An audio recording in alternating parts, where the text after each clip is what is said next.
Welcome to Inclusion for All Radio, a podcast and story-sharing series that seeks to represent the voice of the poor and vulnerable groups in Nigeria. Our aim is to highlight the barriers that keep the poor excluded and advocate for their removal. Inclusion for All Radio, amplifying voices unheard.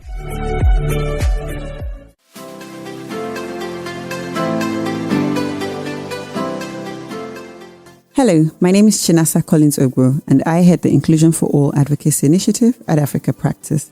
Welcome to episode 3 of the Inclusion for All Radio podcast series. The topic for this episode, albeit a question with an obvious answer, is one that nonetheless needs to be asked, given current realities, and it is, who should care about including the poorest and vulnerable Nigerians in the formal sector?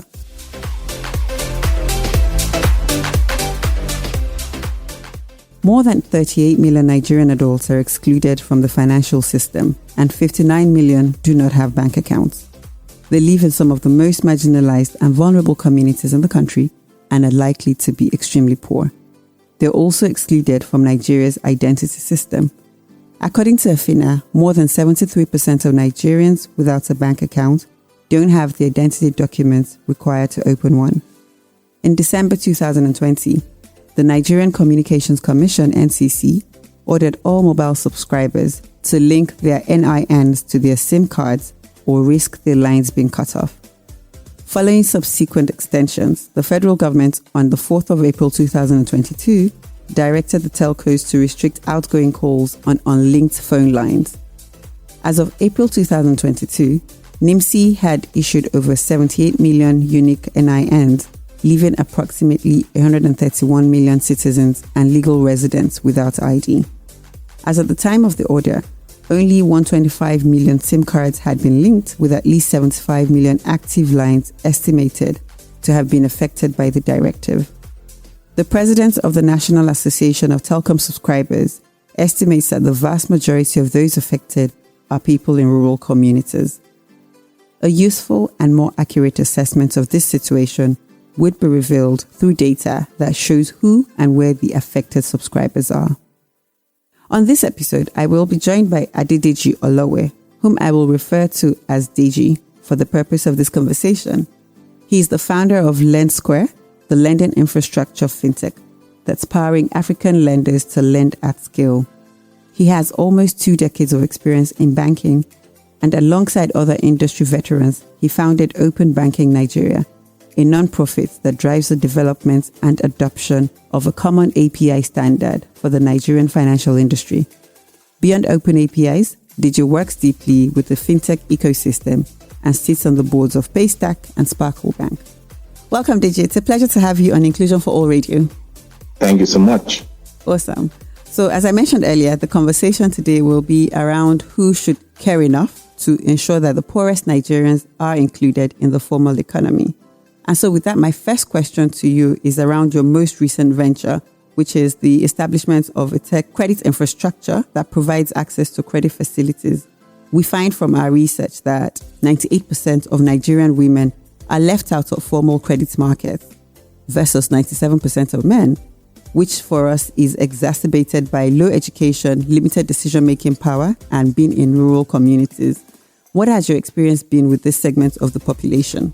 Thank you so much once again. When you look at why we need to make sure everybody has access to credit, it's very, very simple. It's like if you live in an apartment building and your neighbor, maybe you probably don't like him, right? His house is on fire. If you don't help him put out the fire, he's going to burn down his apartment and yours along with it. Right. So if you look at 100 million Nigerians that are living below the poverty line, if we don't help them to succeed, all of us are all going to suffer from it. This country is going to literally at one time burn down. So this is one of the reasons why we set up Lendsqr. And it's very simple. We are providing the tools and data and algorithm needed by small to medium scale lenders to be able to reach these borrowers at scale in a very secure, cost-effective, and even ethical manners. Now, you mentioned something that women are left like they don't have enough access to credit, and this is actually real. because we live in a society that is still kind of driven more by men. Mm-hmm. Unfortunately, women in Nigeria and in Africa and in most developing countries are the builders of families. They're the builders of the future. They are the ones that take care of kids. They're the ones that send kids to school. So it's very, very important to make sure that women are equipped with the credit facility for them to have their small businesses, for them to be able to send their kids to school, mm-hmm. for them to be able to deal with those little medical emergencies that can actually make or mar the rest of their lives. So, and we've seen that, like you mentioned, women are increasingly bad or they do not have access to those credit. Mm-hmm. With the technology we're building, lenders will be able to overcome some of those challenges and be able to reach women, even the poorest of them are the farthest corner of Nigeria, and let them have access to credit. Awesome. How is your solution or infrastructure going to do that? Fine. So if you look at the traditional formal environment that we have today, even including getting a passport in Nigeria, when you go to these institutions, they always want to have a man also standing for you, or is your dad here, is your uncle with you, is your husband there? Even for grown women, they will ask, where is your son? Now, by helping lenders to have access to the technology that allow them to reach everybody directly, there's the middlemen or the meddlesome middlemen that society has fostered on women can be removed. It means a woman can have access to credit and request loan in the comfort of her home with the secrecy or privacy that she requires. She'll be able to do all the things she wants without having to kowtow or defer to anybody. That is what our technology is doing for lenders. Right.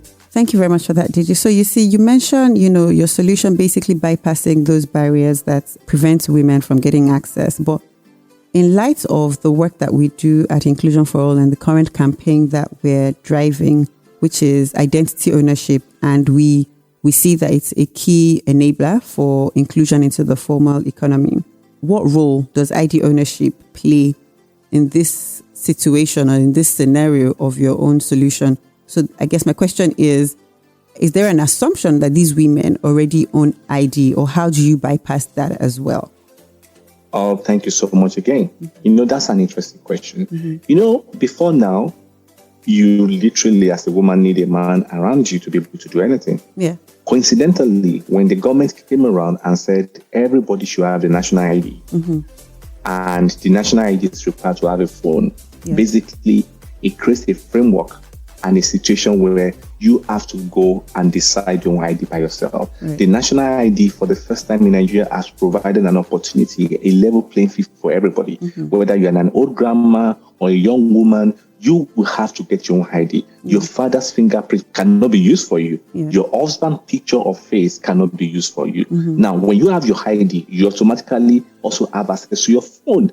We have invariably used technology to create a kind of web of privacy for each person, right? So I would say that's one of the smartest things we've done in Nigeria probably in the last decade, making national identity compulsory and also making it available for everybody. Now, technology or having access to credit requires identity. And now there's something on ground that ensures that identity is available for every single person without anybody having any ability to bypass by slotting themselves into that value chain. Well, thank you, Deji. So this takes me perfectly to my next question. And so when you talk about ID ownership and the NIMSI drive for ID ownership for everyone and making it available, some people will beg to differ. And the reason is that whilst, yes, it's been made compulsory, the process and system for owning ID isn't actually as available as it should be, or that we expect it to be for people in hard to reach communities. And the reason that I'm having this conversation with you today is just on the back of recent developments. So the impact of the not linking your NIM to your SIM, and disconnecting a large number of people from the formal economy, basically, because if you can't make calls, then you're sort of disconnected from everything. That's already one way in. These people, we feel disproportionately affected by the barring of these calls. And we feel like maybe it's because a lot of the key stakeholders that should care don't care enough to ensure that they're not excluded. And we say that because if they cared enough, then there will be clear efforts to ensure that these groups of people have easier access to own a NIN, right? So contrary to what you said, that's not the experience in the rural communities. And so my question is, do you feel that the key stakeholders that should care enough? So for instance, the service providers, do they care enough, or what can they do to show that they actually care? What you said is actually true. The experience for a lot of people to get their NIN has been quite problematic. Yeah. But I would say our bet is better than none. Here is what we found. At the initial push, so many people were trying to get the NIN, and it was such a very chaotic, shambolic arrangement that the government had put in place. But, the thing with NIN is that once you've gotten into once, you never have to go again. I believe that in the coming weeks and months, the pressure on this rush to get NIN will reduce, that the burden and the frustration that people will have will dissipate.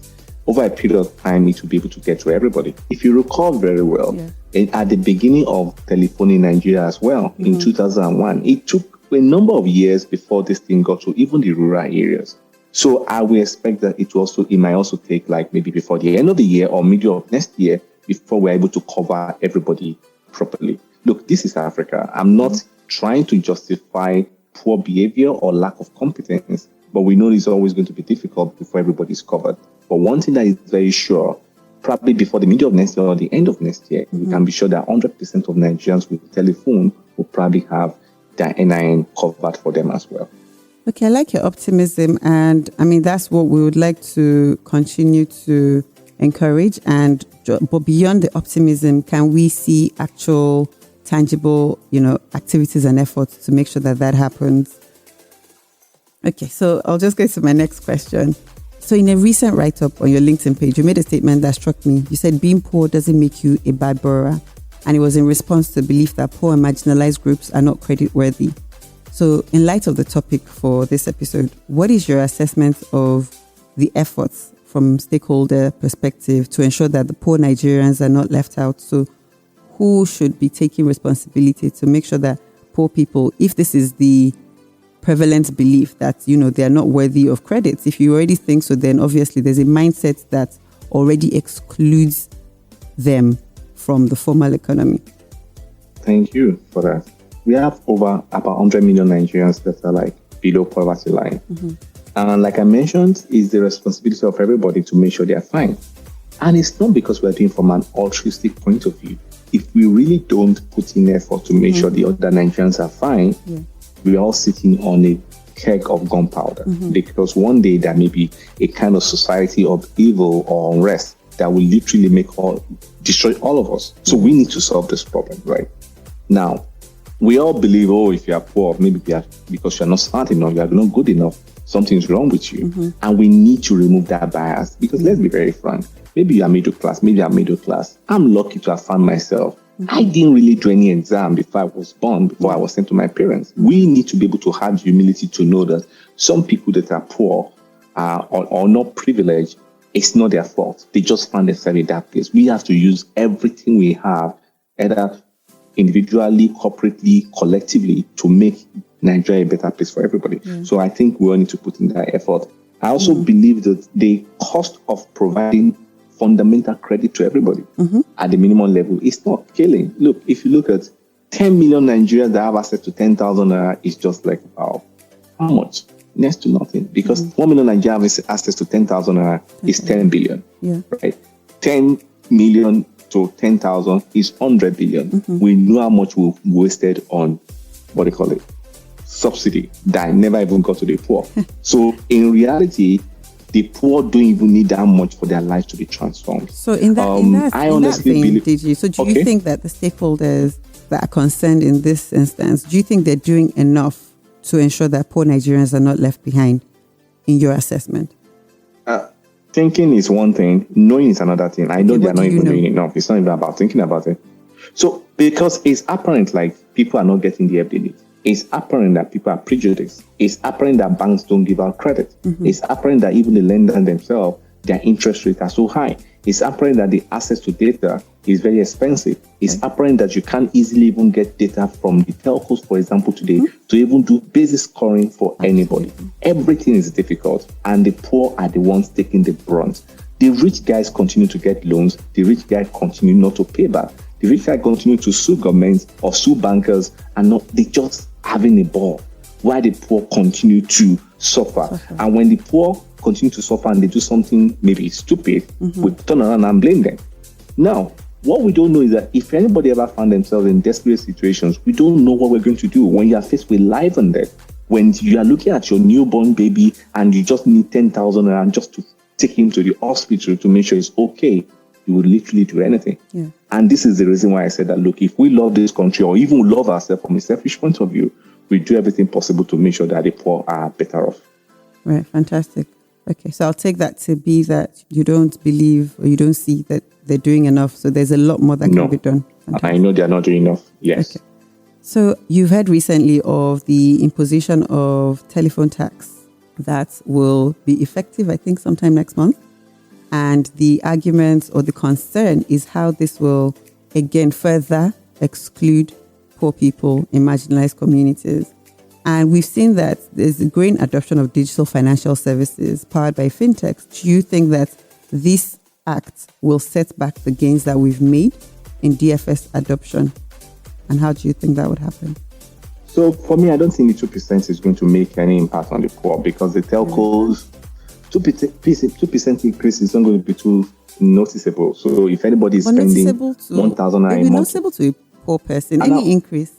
No, I know. So let me put it this way. If a poor man is spending 500 naira a month to make phone calls, 2% means he's going to be spending, I think he's going to be spending 510 naira. The 10 naira extra will not do anything. No, that's how do you know for that? Me, because we are in such a very terrible situation that even that is not going to make that much of a difference. Where the annoyance is coming from is like government has come again to create another tax that does not solve any problem. So, for example, we have education tax, 2%. What have they done with it? We have the security tax, another percentage. What did they do with it? We have the automotive tax that comes from cars being imported to the country. Do you know what they've done with it? Now, somebody has figured out how to bring in another 2% for the poor that the poor will never see. So for me, let's stop using, if the government wants to gouge out the eyes of those being productive in the industry, they could just go ahead and do it. They should stop using the name of the poor in vain by telling them they want to solve a problem. No, they are not solving a problem, right? The poor, there's not going to be any impact. Nothing's going to happen. Look at what they talk about subsidy. Oh, we are going to reinvest in one amount to form palliative and the rest of them. What came out of it? Nothing. If government has never kept their word in 60 years, are they going to magically start keeping their words by the 60th year? Probably not. So those are my own thoughts. Yeah, but so do you think it will impact on the adoption of digital financial services? I mean, even though you say it's marginal, it will not impact anything. Okay. Yeah. That's interesting to hear. Okay. So one last question. So again, going back to the SIM card disconnection, with that singular act, there's been some sort of allusion to the fact that it will further regress the progress that has been made in deepening financial inclusion. Do you agree with this? And, what are your thoughts on the stakeholders that are involved? So like telcos, for instance. So to be very frank, when it comes to telcos, my opinions are, I always feel they could do more, compared to what they currently do right now. Right. I really, really, really wish they could do more. But they don't. I wish if the telcos and the bankers would come together, they could do something much more interesting. And there's a confluence between finance, banking, and telcos, especially for our own side in this place. Yeah, those are my thoughts. Okay. Awesome. Well, thank you very much, Deji, for a very insightful and engaging conversation. And thank you so much. much To hear more from you. Please enjoy the rest of your day as well. Thank you. You too. Cheers.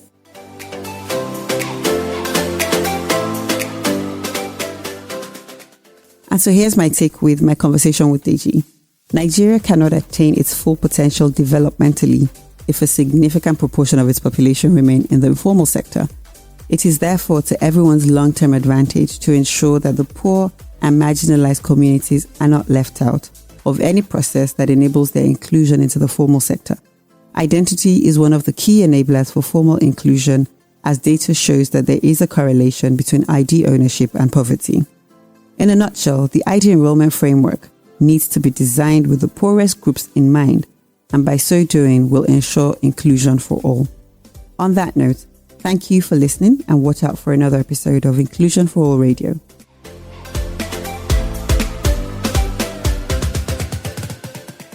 To learn more about the Inclusion for All Advocacy Initiative and to access more insightful data about financial inclusion for the marginalized groups in Nigeria, please visit our website inclusion-for-all.org and find us across our socials on LinkedIn, Twitter, and YouTube at Inclusion for All.